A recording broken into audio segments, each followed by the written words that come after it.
बिस्मिल्लाहिर्रहमानिर्रहीम, अस्सलाम वालेकुम। कैसे आप सब लोग? आप लोग देख रहे हैं मेरा YouTube channel SR trading club. आज का हमारा टॉपिक है गोल्ड के एनालिसिस। तो इंशाल्लाह गोल्ड की कंप्लीट एनालिसिस करेंगे, देखेंगे कि कल की डेट के अंदर आखिरकार गोल्ड के अंदर क्यों इतनी ज़्यादा बुलिश मूव आई है और किस तरीके से जो है वो आज की डेट के अंदर आप लोगों ने जो है वो गोल्ड के अंदर ट्रेड करना है। इंशाल्लाह गोल्ड की आज तकरीबन जो जितने भी इम्पोर्टेंट फंडामेंटल इवेंट्स हैं उनको भी डिस्कस करेंगे। तो देर नहीं करते हैं, सबसे पहले देख लेते हैं फंडामेंटल न्यूज़ को। और मैं अगर फंडामेंटल न्यूज़ के हवाले से बात करूं तो आज तकरीबन जो पाकिस्तानी टाइम के मुताबिक हमारे पास जो सबसे इम्पोर्टेंट न्यूज़ है वो 5:30 पे है। और आप ऐसे भी कह सकते हैं कि आज इस वीक का सबसे इम्पोर्टेंट दिन भी है, क्योंकि आज एक तो अनएम्प्लॉयमेंट क्लेम है। और मैं अगर थोड़ा सा अनएम्प्लॉयमेंट क्लेम को थोड़ा सा डिटेल बेस के ऊपर डिस्कस करूं तो इसका डाटा अभी तक तो जो है ये नेगेटिव बता रहे हैं। अच्छा, यहाँ पे आप लोगों का एक मिस कॉन्सेप्ट है, मैं वो आप लोगों को बता देता हूँ कि इसके फिगर्स अगर बढ़ते हैं तो ये इसके लिए नेगेटिव होता है, पॉजिटिव नहीं होता है। जहाँ पे बहुत सारे लोग ये गलती करते हैं कि इसके फिगर्स अगर बढ़ रहे होते हैं तो वो कहते हैं नहीं जी ये पॉजिटिव है, तो नहीं ये नेगेटिव होता है। और ये बरअक्स रिपोर्ट होती है दूसरों की रिपोर्ट के, मतलब दूसरी जो रिपोर्ट्स आती है यूएस की उसके मुताबिक। अच्छा, उसके बाद अगर हम बात करें तकरीबन कोई रात 10 बजे 10:15 बजे के करीब जो है वो FOMC के एक मेंबर है, उनकी एक स्पीच है। तो ये भी काफ़ी ज़्यादा इंपॉर्टेंट है और मे बी पॉसिबल है कि 10:15 बजे के करीब आपको मार्केट के अंदर काफ़ी ज़्यादा वोलेटिलिटी जो है वो देखने को मिल सकती है। अगर बात करें टेक्निकल एनालिसिस के हवाले से तो चलते हैं गोल्ड के चार्ट के ऊपर और देखते हैं कि आज कौन कौन से ऐसे टेक्निकल सेटअप है जो हमें आज एक अच्छा ट्रेड सेटअप और एक अच्छा मुनाफा जो है वो दे सकते हैं। और मैं अगर बात करूं ट्रेड सेटअप के हवाले से तो आज थोड़ा सा पहले M30 को डिस्कस कर लेते हैं, फिर इंशाल्लाह उसके बाद M15 को भी डिस्कस करेंगे। तो ये M30 का चार्ट है। और उसके बाद अगर हम बात करें प्रीवियस एनालिसिस के बारे में कि कल की डेट के अंदर जो हम लोगों ने बताया क्या वैसा हुआ, तो कल मैंने आप लोगों को एक लेवल बताया था, ये वाला जो लेवल था कि अगर गोल्ड की प्राइसेस, अगर आप कल की वीडियो देखी होगी तो मैंने आप लोगों को बताया था कि ये वाली प्राइसेस अगर यहाँ पे आप लोगों को मिलती है तो यहाँ से आप जो है वो इस चैनल तक के लिए बाय कर सकते हैं। तो खैर अभी तो उस चैनल ने ब्रेकआउट हो गया है उसका, तो अब किस तरीके से ट्रेड करना है वो भी हम लोग देख लेते हैं। तो अभी सबसे पहले इम्पोर्टेंट चीज़ मैं आप लोगों को कहता हूँ कि कभी भी आप एनालिसिस कर रहे हो ना तो सबसे पहले ट्रेंड देखो कि मार्केट का ट्रेंड क्या है। अगर हम लोग यहाँ पे प्रीवियस ट्रेंड के हवाले से बात करें तो यहाँ पे गोल्ड की प्राइसेस अगर एक चीज़ यहाँ पे नोटिस करें ना तो डाउन ट्रेंड के अंदर चल रही थी और डाउन ट्रेंड के बाद आज इसने जो है वो एक अच्छा खासा ब्रेकआउट किया। और ब्रेकआउट के बाद अगर आप देखें तो जिस एरिया से ब्रेकआउट हो रहा है तो प्राइसेस उसी एरिया के ऊपर जो है वो सस्टेन कर रही हैं। तो ये इंडिकेशन होती है कि गोल्ड की प्राइसेस मजीद जो है वो ऊपर जा सकती हैं। अगर तो ये दोबारा ब्रेक इन कर लेता ना तो फिर तो हाई प्रोबेबिलिटी चांसेस था गोल्ड की प्राइसेस यहीं से जो है वो डाउन साइड पे आ जाती, लेकिन नहीं। अभी क्या हो सकता है वो पॉसिबिलिटीज़ मैं आपको बताता हूँ कि मे बी पॉसिबल है कि अगर ये ऊपर का जो हाई है, ये मैंने अभी जो हाई लगाया है, अगर ये ब्रेक होता है तो गोल्ड की प्राइसेस में भी पॉसिबल है कि ये वाला जो आपका ये जो ऊपर का एक जोन है, तकरीबन आप ऐसे गए कोई 33-50 वाला जो जोन है, तो गोल्ड की प्राइसेस मजीद जो है वो यहाँ तक आप लोगों को देखने को मिल सकती हैं आज की डेट के अंदर अगर ये हाई ब्रेक होता है। मजीद मैं M15 के अंदर आपको बता दूंगा कि आपने किस तरीके से जो है वो कंफर्मेशन लेकर ट्रेड करना है। और एक और चीज़ भी है कि अगर दोबारा से प्राइसेस यहाँ पे नीचे आती हैं, तकरीबन ये वाला जो ब्रेकआउट का एरिया है तो यहाँ पे सस्टेन करती हैं और यहाँ से भी आप एक बाय का रिस्क जो है वो ले सकते हैं। अभी एक चीज़ तो हमारे पास कंफर्म होगी कि भाई आज गोल्ड का ट्रेंड जो है वो बाय का है, तो हम लोगों को बाय वाली साइड पे ही पोजीशंस को देखना है क्योंकि ऑलरेडी ब्रेकआउट हो चुका है डाउन ट्रेंड का। तो M30 के अंदर कुछ ये ट्रेड सेटअप है, अगर हमें मिलते हैं आज की डेट के अंदर तो हम इनको ज़रूर अवेल करेंगे। बाकी M15 के हवाले से अगर मैं बात करूं तो वही चीज़ मैं आप लोगों को हमेशा कहता हूं कि आपका चार्ट आप लोगों को चीख के बता रहा होता है कि उसने क्या करना है क्या नहीं करना है।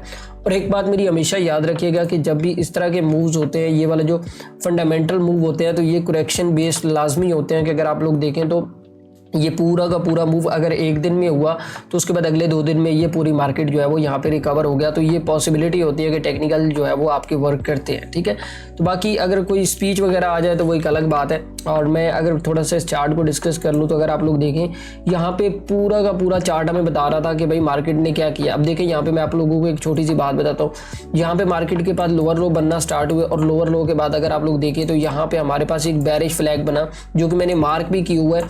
और बेरिश फ्लैग के बाद अगर आप लोग देखें तो ये एक बुलिश का साइन होता है। और उसके बाद अगेन जो है वो यहाँ पे मार्केट ने जो है वो अपने लोअर लो बनाए, और लोअर लो के बाद ये एक फंडामेंटल न्यूज़ आई जो मैंने मतलब आप लोगों को ग्रुप के अंदर भी अपडेट की थी कि टैरिफ के हवाले से जो चाइना और जो ये यूएस के जो टैरिफ के मामला चल रहे थे, तो उसके ऊपर यूएस ने जो है वो जापान के ऊपर जो है वो 25% टैरिफ और कोरिया के ऊपर भी 25% टैरिफ जो है वो आयद किया। तो जिसकी सूरत में ये जो मूव जो है वो आप लोगों को देखने को मिला, ये वाला मूव। अच्छा, उसके बाद अगर हम लोग आगे फर्दर चलते हैं, ये मूव होने के बाद अगर आप लोग देखें तो यहाँ पे हमारे पास 50% की करेक्शन हुई। करेक्शन के बाद दोबारा ये वाला मूव अगर आप देखें तो ये यहाँ पे इसने बेस बनाई, और बेस बनाने के बाद अगर आप देखें तो दोबारा से ब्रेकआउट, और ब्रेकआउट के बाद असेंडिंग ट्रायंगल यहाँ पे बन गया है। ये अगर आप देखें तो ये बिल्कुल वाज़ेह तौर पर आप लोगों को बता रहा था कि ये एक बुलिश इंडिकेशन होती है कि गोल्ड की प्राइसेस जो है वो अपसाइड पे अब जो है वो निकल सकती हैं। अब ये सबसे इंपॉर्टेंट चीज़ ये होती है कि ये कहाँ तक जा सकती हैं। तो ये वाला जो मूव होता है ये तकरीबन ऑलमोस्ट अगर मैं बात करूं तो ये हमारे पास जो ऊपर का जो रेजिस्टेंस एरिया है ना, तकरीबन वही 3350 और 3345 वाला एरिया। तो अब हाई प्रोबेबिलिटी चांसेस है कि गोल्ड की प्राइसेस यहाँ से ऊपर वाली साइड पे निकल सकती हैं। अब मुझे एक चीज़ बताएं कि मैंने आप लोगों को हर चीज़ बता दी, अब चार्ट आपको वाज़ेह बता रहा है कि किस तरीके से आप लोगों ने ट्रेड करना है, ठीक है। अच्छा, यहाँ पे एक अभी देख लेते हैं कि अभी किस तरीके से ट्रेड करना है। एक तो ये हमारे पास रेजिस्टेंस एरिया जो अब ब्रेक हो चुका है और उसके ऊपर क्लोजिंग भी हो गई और मार्केट सस्टेन करना भी छोटे टाइम फ्रेम में स्टार्ट हो गया। एक तो एंट्री ये हो सकती है, मैं आप लोगों को बता देता हूँ कि अगर प्राइसेस थोड़ा सा नीचे आती है और नीचे आने के बाद यहाँ पे सस्टेन करती है तो यहाँ से अगेन जो है वो हम लोग इसको बाय वाली साइड पे कुछ इस तरीके से जो है वो देख सकते हैं, ठीक है। एक तो ये बाय का सेटअप है। दूसरा बाय का सेटअप ये है कि अगर प्राइसेस थोड़ा सा नीचे आती हैं, ये वाली जो ट्रेंड लाइन है जो प्रीवियस इसका ये वाला जो ट्रेंड लाइन चल रहा था, तो यहाँ से अगर हमें कोई रिजेक्शन मिली तो यहाँ पे अगेन जो है वो हम लोग इसको कुछ इस तरीके से जो है वो बाय वाली साइड पे देख सकते हैं। हाँ, अगर आप लोगों ने इसको सेल वाली साइड पे देखना है तो ये ट्रेंड लाइन अगर ब्रेक होती है तो फिर अगेन जो है वो सीधा ये अपना जो इसका 3300 का लेवल है तो फिर प्राइसेस वहाँ तक जो है वो आप लोगों को देखने को मिल सकती हैं। अब अर्ली मॉर्निंग वीडियो बनाने का मकसद ये था कि आप लोग किसी भी किस्म की कोई गलती ना करें और ट्रेड सेटअप बेशक आप मेरा चार्ट देख लें, मैं हमेशा प्लान करके ट्रेड करता हूँ और प्लान करके ही मतलब कि अपनी चीज़ों को जो है वो लेके चल। अब देखिए एक छोटी सी एग्जाम्पल है कि मुझे यहाँ पर इंडिकेशन मिल रही है कि अब ब्रेकआउट हो गया, बाय कर लेना चाहिए। मैं इस लो के नीचे स्टॉप लॉस रख के, ये मेरे पास पूरा का पूरा ऊपर रिवॉर्ड एरिया है तो मैं इसको बाय कर लूँगा, तो ये इसको ट्रेड कहते हैं। अब ये नहीं कि मिड के अंदर आपने ट्रेडिंग घुसानी है, अभी मार्केट पॉइंट के ऊपर खड़ा है, अभी आप यहाँ पे ट्रेड कर सकते हैं, ठीक है। तो ये चीज़ आप लोग समझा करें, इसलिए आप लोगों के नुकसान होते हैं क्योंकि आप बेतुकी ट्रेडें जो है वो विदाउट ट्रेड सेटअप जो है वो लगाते हैं, जिसकी वजह से आप लोगों के एसएल्स तो माशाल्लाह आप लगाना गवारा ही नहीं करते हैं, क्योंकि जब आप लोग मिड के अंदर इंटर हो रहे होते हो तो आपको पता ही नहीं होता कि आपका एसएल लगना कहाँ पे है।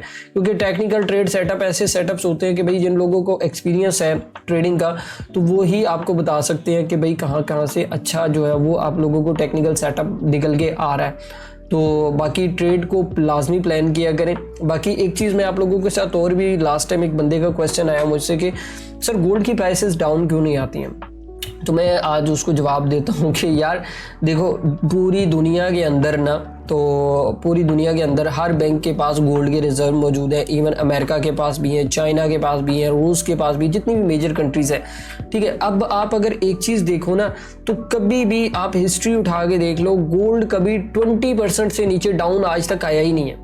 क्यों?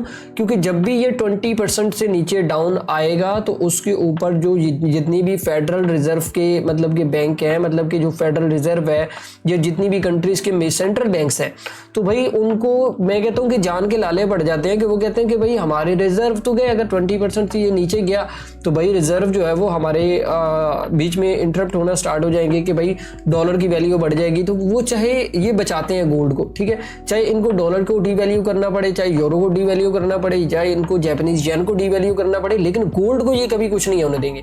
इसलिए गोल्ड को इन लोगों ने सेफ हेवन के तौर पे ऊपर भी रखा हुआ है और रिजर्व के तौर पे ऊपर भी रखा हुआ है।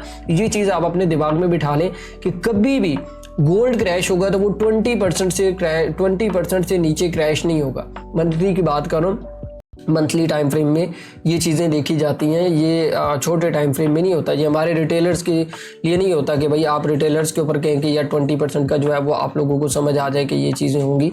ये मैं थोड़ा लॉन्ग टर्म वे में बात कर रहा हूँ। तो ये चीज़ थी जिसकी वजह से जो गोल्ड की प्राइसेस है वो कभी आपको 50 ईयर के चार्ट के ऊपर मतलब आप लोगों को कभी भी डाउन साइड पे देखने को नहीं मिली है।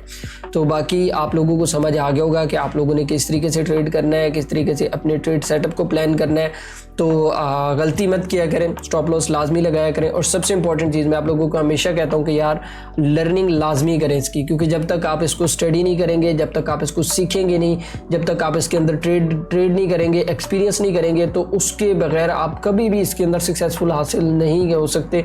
मतलब एक छोटी सी बात है कि यार जब तक आप सीखोगे नहीं तब तक आप इसमें काम कैसे कर पाओगे। तो ये चीज़ें आप लोगों को सीखनी है, उसके बाद ही आप लोग जो है वो प्रॉफिटेबल हो पाओगे। तो बाकी दुआओं में याद रखिएगा। मिलते हैं कल की वीडियो के अंदर। अल्लाह हाफिज़।